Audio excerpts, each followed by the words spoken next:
Hey everyone, back again with more from Philippians chapter 4. We've seen that because of who Jesus is, that he is on his throne and he will return one day, we can have confidence to live today. And we should live reconciled lives with those around us, and we can rejoice in who God is. But next, I want us to see that Paul wants our reasonableness to be made known to everybody in times of great chaos.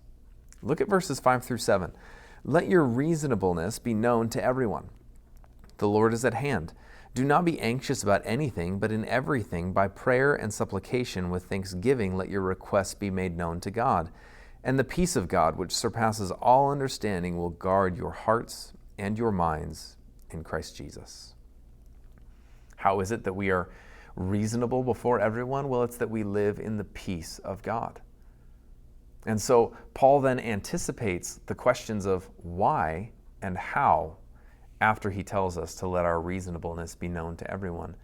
The why is because the Lord is at hand. God is near. God is with us. God is not far off. He has not forgotten us, but he dwells within those who have put their faith in Jesus.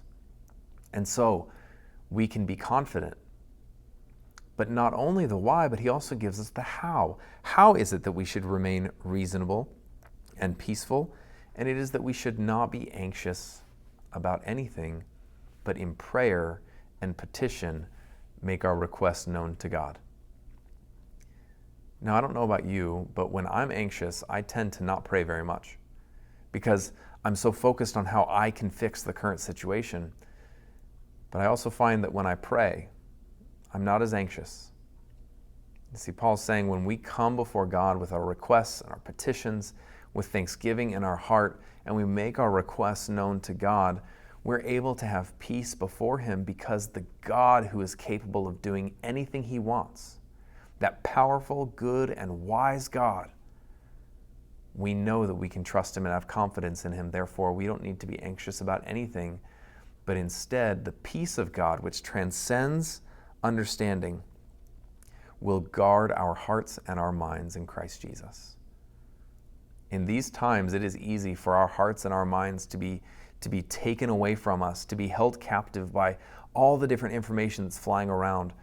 But instead, if we will bow before the feet of Jesus, we can process the information and remain peaceful because the God in whom we trust is powerful and good and wise, and his peace will reign in our hearts.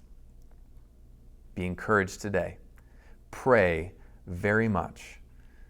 Don't be anxious about anything, and let God's peace reign in your hearts. Have a great day.